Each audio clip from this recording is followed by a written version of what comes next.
Welcome to the Consulting Success Podcast with your host, Michael Sapersky, where we take you deep into the world of elite consultants.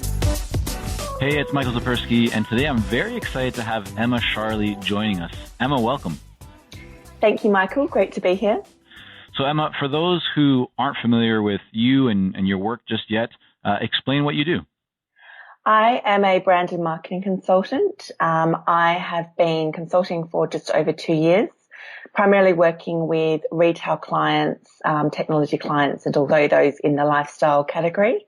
I essentially work with the clients to set up marketing and brand strategies internally to set them up for success, and then if they need, provide an ongoing strategic advice to their business beyond the strategy development. And it's anything from brand positioning for a new brand launching in market to a rebrand. It might be those looking to move into a new region, new market, launch a new product line. It's a multitude of different reasons as to why someone seeks out my services. And I also have a startup myself in the retail technology sector. So I've got a product that's complementary to the consulting work I do. Very interesting. And what size of clients are you typically working with? Are these smaller businesses, mid-size? Are they, corporations? I started out, my first client was a corporation, Westfield, and since then it's really varied from startups, from those that are launching in market, to SMEs, to some of the larger fashion retailers in Australia. It really just depends on what they're after, and most of the corporations come wanting to work on a project basis, and the smaller organisations are seeking out that ongoing mentoring, ongoing consulting, and the ongoing strategic advice. Right.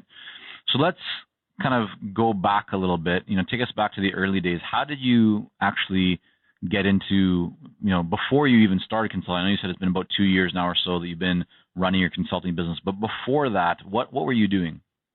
I graduated from a commerce degree out of Adelaide in Australia, and I then moved to London to start my marketing career. So I initially started out in sports marketing, working for Lord's England and Wales Cricket Board, which was fantastic because it's, obviously England being one of the big homes of cricket, working on site at Lord's, got a real foray into, that industry over there, and was able to apply my marketing skills. I then moved into fashion retail marketing, working for Diane von Furstenberg, so luxury fashion brand, and then moved into telecommunications, working for T-Mobile. So those roles that I had were fantastic. So it allowed me to move around and to understand, the nuances between each sector and how marketing can be applied to each one. I then came back to Australia, worked in financial marketing for a short time. And during that period, I really missed the fast-paced dynamicism of retail marketing. And at that point, I stepped back into it, working for Westfield, which was fabulous. I worked all over Australia, across head office, their centres, working with hundreds of retailers in the Westfield portfolio, as well as working on the brand as marketing manager in that role. Right. And it was during my time there that I saw a great opportunity in market. Marketing has changed so much, but particularly in that 7-year period that I was there, it really became the driver of business. The marketing department became the real custodian of the customer. We had access to a lot more data. A lot more importance was being placed on customer sentiment, customer research, to really understand what they want before then the products and services are developed from there. And I could see there are many retailers that didn't have the resources to bring a marketing team in-house, and needed, someone that they could tap into for ongoing advice. They also didn't have the resources to work with an external agency. So I then decided to start consulting. along with that, I've always had an, entrepreneurial mind. Always was doing things on the side. So it was perfect in terms of combining that love of starting something of your own, but also continuing the work that I was doing and being able to fill a gap that it was in market. So I stepped out. Westfield was my first client, as I mentioned earlier. And then over that time since I started, I've built up a portfolio of mainly retail clients, but also in tech and lifestyle. And what did that transition look like? So you were working with Westfield, and then so they were your employer, yes. And then they also became your first client when you launched your consulting business. Is that right? Yes.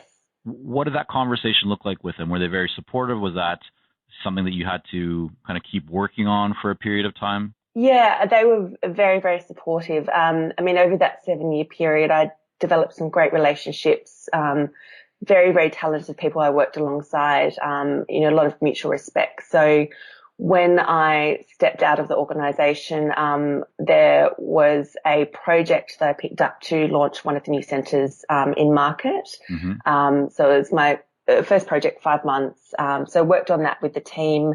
And it was really, a transition from being an employee to coming in 2 to 3 days a week to work on this project and this project only. So it did take a little bit of, adjusting, because you're used to sitting in all the meetings and all the presentations. But it really, I guess, doing it that way and transitioning from the employee to consultant really opened my eyes to the value of a consultant and what they can bring because of the single focus on the outcomes that you're delivering. There's much less, noise and other priorities around you when you've got a project or you've got a retainer that has certain deliverables, and you can really focus on that and deliver that well to seek the best outcome for the client. Right. So I really, I guess, in terms of starting out your business and from a confidence point of view, it was perfect. It was great because I could see the value that I was delivering day in, day out. And then, that set me up quite nicely to then go and have conversations with others from there on. And then Emma, what did you do at that point? You have this first client, right? The employer has become your first client, which is obviously a really great transition, one that I've always recommended to consultants, that if you're in that position to move from corporate, into consulting, and you have an employer, that's a great starting point. But how did you then go about, what was the first step that you took to build the portfolio? Were you reaching out to your network, to connections? Did you do some other kind of marketing? Where did your next clients come from?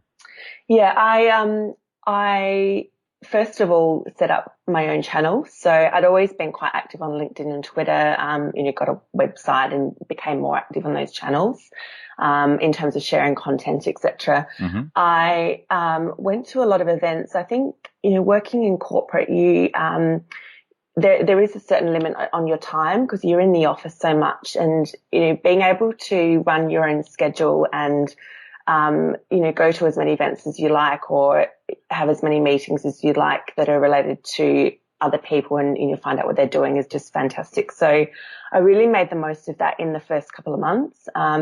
Sydney is brilliant for marketing events, business events, tech events. There's always lots going on every single night, as is, in other major cities around the world. Mm-hmm. But I was able to tap into that quite easily.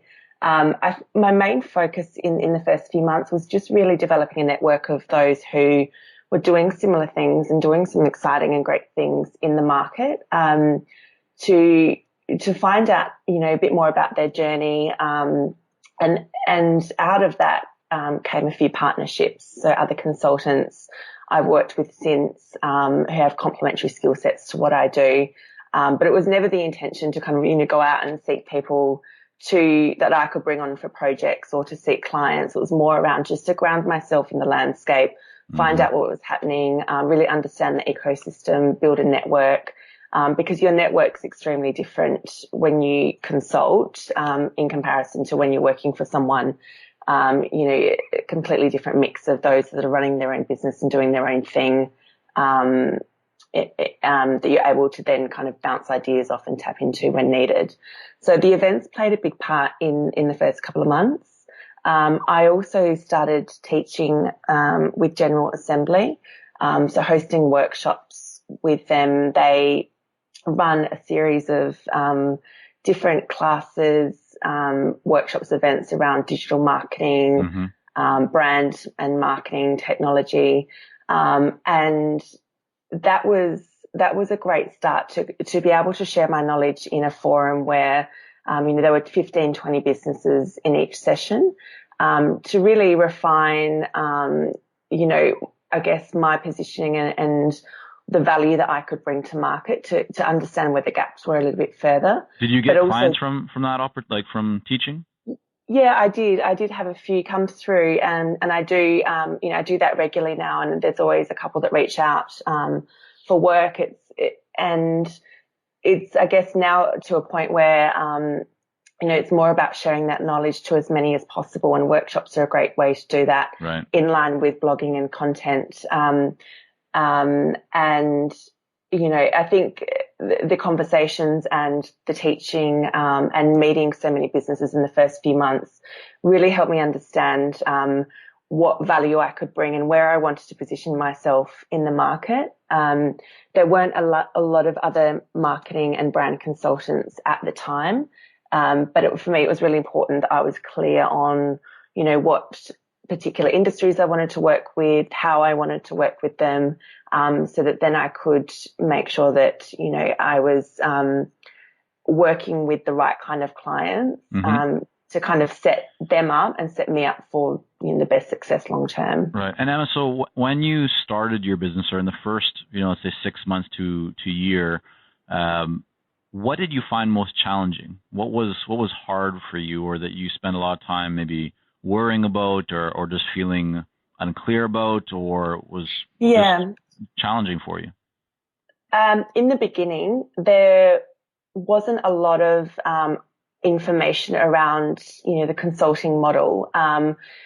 The pricing in the beginning for me was a challenge, placing a value on your time, and, what your time looks like as well. So you can place a value on 40 hours a week, but it's rarely 40 hours of work that you're delivering per week.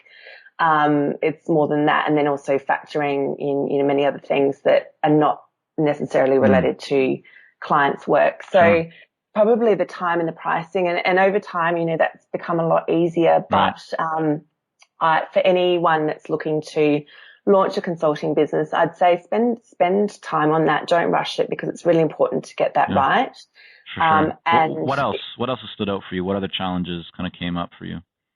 The other piece would probably be finding people to work with you. So my skill set is mainly around strategy development and the brand piece, as I mentioned. And clients need specific skill sets around SEO, social media, outreach, PR. And it's being able to find people that I can bring in, that I trust, that I know are going to do good work, that are running similar models. So it's more of a partnership model rather than bringing in an agency. A lot of the clients that I work with, they may have worked with agencies before, and they're keen to kind of look at more of a flatter structure, or they want to bring someone in-house. So it's how to find those people that are doing great things, that you can bring in, or recommend as a resource for the client to take internally. Right. And that's been something that's built up over time. And, I guess, all that time spent going to events and speaking to people and building a network, was really valuable, because then I was able to tap into, good people along the way, but it did take some time to build that up. Sure. It wasn't there from the get-go. And what have you found to be most effective for you? Like, what are you doing right now on a daily, weekly basis to get more clients? What's working for you? While we work with a lot of seasoned and experienced consultants here at Consulting Success, I'm often contacted by new early-stage consultants. Invariably, the question I'm asked is, what are the steps I should take to become a successful consultant and grow my consulting business to my first 6 figures per year? Well, I'm excited to announce that we've opened the doors for our Momentum program. This is our most popular program for early stage consultants, and it has helped almost 1,000 consultants to start, run, and grow successful consulting businesses. It gives you the step-by-step plan to help you with your messaging, your fees, and pricing strategies, how to win more proposals, how to go to market more effectively, developing a marketing system to generate leads consistently, and so much more. And right now, until September the 19th, you can sign up for Momentum and get 50% off the regular price by going to consultingsuccess.com/audio. That's consultingsuccess.com/audio, AUDIO. Only 100 spots are available to join Momentum and get 50% off. This deal is only available until September the 19th or until all 100 spots are gone. We won't be opening up new spots in this program for several months, so don't wait. Go to consultingsuccess.com/audio. That's consultingsuccess.com/audio, AUDIO.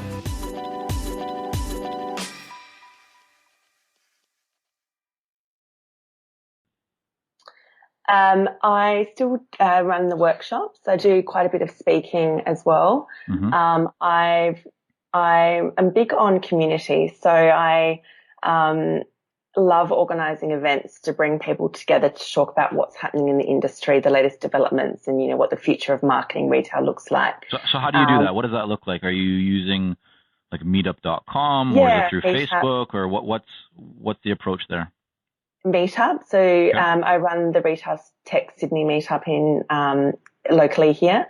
We've got about 600 members. We've been running just under a year, and that's been fantastic in terms of just having the conversation about how retail and technology can be combined, because at the moment they're sitting quite separately, particularly in the Australian market. So that the collaboration and bringing people together comes naturally for me, and out of that, there have been a couple of clients that have approached me off the back of the events. Mm-hmm. I'm also involved with a couple of global think tanks, IFAB, the Independent Fashion Advisory Board, and also Remedista. And again, it's just, being able to have conversations with those in Australia, but also overseas on what they're saying, what I'm seeing, and again, coming back to that complementary skill set piece, there's been a few people that I've partnered up with that I've met through these think tanks, and we've collaborated on projects together. Because I think it's, being able to find those like-minded people that are also working on projects in this industry or projects that are pushing the boundary it is really crucial, because then you're able to not only learn and associate yourselves with those types, but also potentially partner on projects as well. Right. So, some of our listeners may know that I was sent out an email not too long ago asking for those in our community who want to tell their story, who want to share, who have reached a certain level of success in their business, in terms of coming on the podcast here. And so that's how we connected, or that's how you reached out. And so we have some very specific criteria, right? We're very selective in who we bring on to the show and who we feature.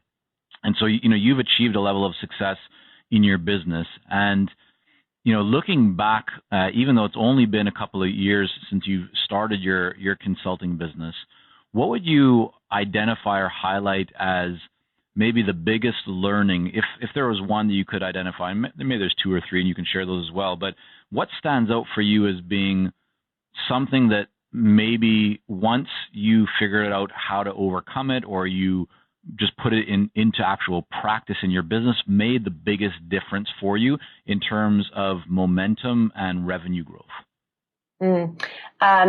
Reputation is everything.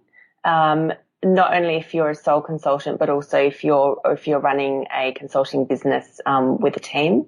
And I've spent a bit of time, cultivating my personal brand over the last couple of years, and I see other consultants in the market that don't have a strong personal brand, or they don't, run any marketing. They don't have any content going out. So I was aware of that from the beginning, but I think over time I've really, understood the power of that. And essentially people want to do business with you based on who you are, and based on them being able to trust you and, being able to have a good relationship with you. So the personal brand is you're able to validate that even before you meet them, if they're looking at you online or if they're reading your content or if they're listening to a podcast. It's a really good way to start to build that trust even before you have that initial conversation. So I think that's probably been a learning for me. I think in coming from corporate and coming from a business environment, I did know it was important at the time when I was working for organizations, but you rarely, spend time cultivating that, internally and also externally. Right. So that would be my biggest learning. And the second one is, just, being able to value your time, as I mentioned earlier. In the beginning, I would schedule my week so that I was constantly delivering work. Every single hour was assigned to getting something out, meeting a deadline. And over time, that's evolved a lot. I now block out half days, full days. I start my days at 4 a.m. in the morning. The first 3-4 hours are dedicated to, getting that work out that's strategic, that needs a lot of focus, where I can really, deep dive into it for a couple of hours before then going off to meetings or then, running through my inbox. So that I've realized the most important thing for any consultant, anyone who's selling their time, is how to make the most of that throughout the week.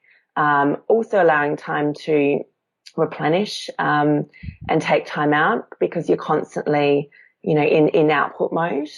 So being able to take a day off, or, even if it's not a holiday, at least take a couple of days off to just, relax, step away from the screen, step away from any work, because that's where, for me, that's where a lot of the ideation, and the creativity comes. And it can be difficult to foster that if you're in running mode the whole time, and in deadline mode the whole time. So I'd say those two things, reputation and, taking time to really nurture you and your schedule and what that looks like for the best possible output. Yeah, I especially love that you shared that second one, because I think, what I continue to observe in all the work that we do with consultants is that the time and the way that people manage their schedules can have such an impact, right? I mean, so many consultants find that they are very busy, whether it's, delivering on client projects or they have family obligations, whatever it might be. And then the first thing that ends up taking a hit and getting kind of put, to the side is their marketing. It's their business development, working on building their business and their brand. And it is so critical to find what I often refer to as like holy time, right? So for you, it starts at 4 a.m., which we can talk about in a moment. But, for people to find a time where they can block out consistently and nothing else comes onto their calendar at that time, because that's their holy time. That's the time for them to work on what's so important for them. And the moment that you stop doing that, it's the moment that you really just allow your business to coast. And like a car, it can coast for a period of time without your foot on the gas, but it will slow down and then later come to a stop. So doing that consistently is so important. And I think what you just shared in terms of your example there is a really great one. So talk to me about the 4 a.m. Like, where did that come from? Because I think some listeners might go like that, that just sounds crazy, 4 a.m. Like, so how was that hard? Was that easy for you? And why, and kind of when did you decide to start doing that? I've started that habit this year. It came about from feeling like I wasn't able to fit enough into a day. And I was starting about 8 or 9 a.m. And then working through into the evening, staying up late and then getting to bed about midnight or 1 a.m. and then starting again the next day. And my energy levels were okay, but I was, drinking a lot of coffee and was making the gym some days, other days not. And I thought there's a better way to do this. And I'm a big reader. I read a lot of, content online, from those like Tim Ferriss, Seth Godin, some of the greats, and, particularly Tim, he is big on routine. And I was, unpacking what his routine looks like, but also those that he has featured in his books and on his within his content. And I thought, you know what, I've got nothing to lose. I'm going to trial shifting up my routine. It took me about a couple of weeks to settle into it, but essentially it's now. It's structured. It's every morning, 4 a.m. up. I do my run in the morning. It's, have my kind of rituals, before I then get into the work. But, it gives me a clear head in the morning. I fit my exercise in every day. I don't have to worry about, the end of the day going for a run or going to the gym or on the weekend. Yeah. My energy levels have doubled, I'd say. I don't drink as much coffee. It's just incredible, the change and just shifting the time that I spend. So I do go to sleep a little bit earlier than, 1 a.m. now.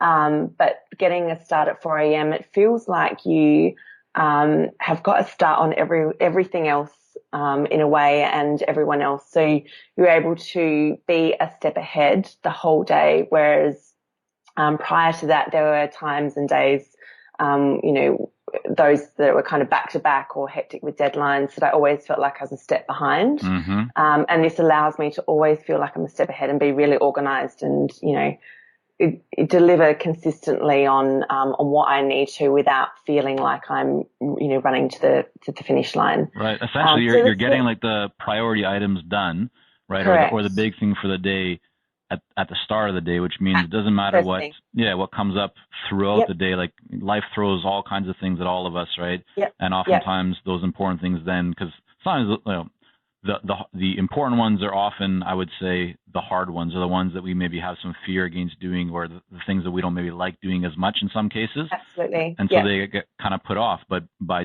doing them at the beginning of the day, you've already made great progress. So regardless of what else comes up in your day, you're, as you said, you're a step ahead.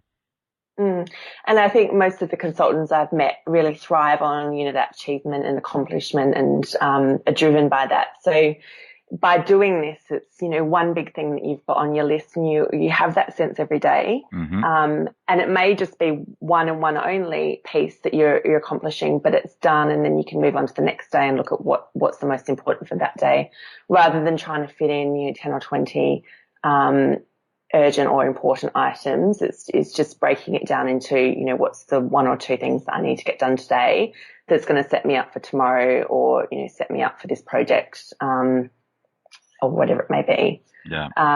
That's where that's come from. I'm a big advocate for it now. If anyone's keen to shift their routine, I highly recommend it. Love it. I think that's just such a great share, because it really can benefit so many people just, to get the important stuff done, and also to make time for yourself in terms of creativity, as you shared, right? Kind of stepping out of the office, going for a walk, booking a hotel room or whatever it might be to change the environment. I mean, when I wrote my most recent book, The Elite Consulting Mind, I was in Japan at the time, and I just booked a couple of nights at a hotel. So, went off separately from my family, and it was, pretty much locked myself in the hotel room. Luckily, I had a nice view of the river, but it was just, that new environment that sparked creativity. I know a lot of people, I used to feel this way as well, are very creative. They're able to produce a lot more content, or just to get a lot more done by working from coffee shops, right? Of all places. Like every other book that I've written actually was written or started in a coffee shop. And I know that others also feel that way, but it doesn't really matter where it is. It's just about allowing yourself to change up the usual routine and kind of breathing different kind of air. So I think those are really great messages that you've shared here, Emma, and appreciate that you've shared them. Pleasure. I think to your point, the environment is key as well. And, thinking about breaking up the week or the month into different time slots, it's also where you are, just as you say. I mean, booking to a hotel room, or it might be going away for the weekend, or it might be spending a day at the gallery or in a coffee shop. It can have so much impact on your thinking. I underestimated that prior to consulting. When you're in an office day in, day out, you kind of don't really think about your surroundings. but it is incredibly impactful on your creativity and how you think. And, you know, whether you want to be surrounded by people to kind of feed off their energy, or whether you need some time on your own to really, you know, to bunker down and do what you need to do, it's setting up those environments to allow you to produce the work that you need to from that. Definitely. Emma, what's the best way for people to learn more about your work and to connect with you? So my website is emmasharley.com. I'm on LinkedIn and also Twitter and Instagram as well. Awesome. Emma, again, thanks so much for coming on. Really appreciate your time and sharing a bit of your story with us. Thank you, Michael. Pleasure to chat. Are you ready to take your consulting business to the next level? Learn more about the Accelerator Coaching Program at consultingsuccess.com.